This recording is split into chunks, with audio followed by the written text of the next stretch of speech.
بسم اللہ الرحمن الرحیم۔ السلام علیکم ورحمۃ اللہ وبرکاتہ۔ قصہ حضرت انس رضی اللہ تعالیٰ عنہ بن نضر کی شہادت کا۔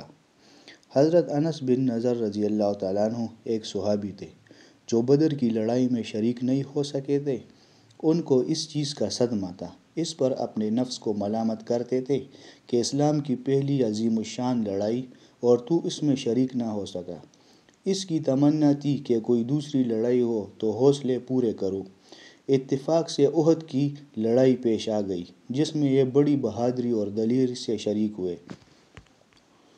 احد کی لڑائی میں اول تو مسلمانوں کو فتح ہوئی، مگر آخر میں ایک غلطی کی وجہ سے مسلمانوں کو شکست ہوئی۔ وہ غلطی یہ تھی کہ حضور انور صلی اللہ تعالیٰ علیہ وسلم نے کچھ آدمیوں کو ایک خاص جگہ مقرر فرما لیا تھا کہ تم لوگ اتنے میں نہ کہوں اس جگہ سے نہ ہٹنا کہ وہاں سے دشمن کے حملہ کرنے کا اندیشہ تھا۔ جب مسلمانوں کو شروع میں فتح نصیب ہوئی تو کافروں کو بھاگتا ہوا دیکھ کر یہ لوگ بھی اپنی جگہ سے یہ سمجھ کر ہٹ گئے کہ اب جنگ ختم ہو چکی، اس لیے بھاگتے ہوئے کافروں کا پیچھا کیا اور غنیمت کا مال حاصل کیا جائے۔ اس جماعت کی سردار نے منع بھی کیا کہ حضور علیہ الصلوۃ والسلام کے حکم کی ممانعت تھی، تم یہاں سے نہ ہٹو، مگر ان لوگوں نے یہ سمجھ کر کہ حضور علیہ الصلوۃ والسلام کا ارشاد مبارک صرف لڑائی کے وقت کے واسطے تھا، وہاں سے ہٹ کر میدان میں پہنچ گئے۔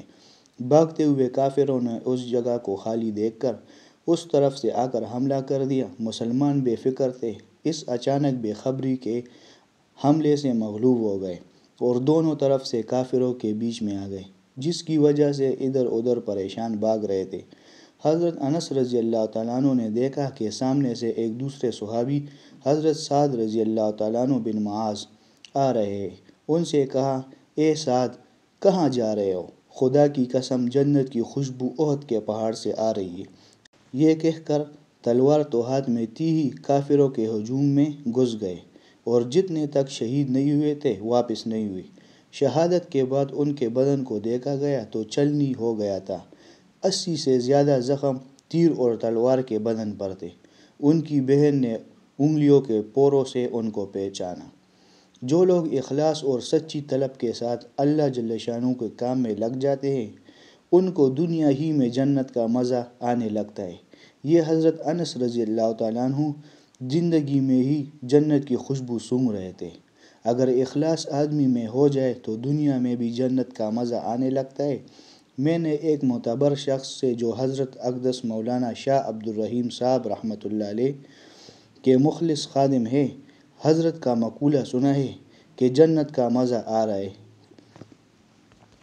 اللہ پاک ہمیں ان واقعات کی اصل روح عطا فرمائے، ان کو سمجھنے کی اور ان کو دوسروں تک پہنچانے کی توفیق عطا فرمائے اور ان پر عمل کرنے کی توفیق عطا فرمائے۔ سبحان ربک رب العزت عما یصفون وسلام علی المرسلین والحمد للہ رب العالمین۔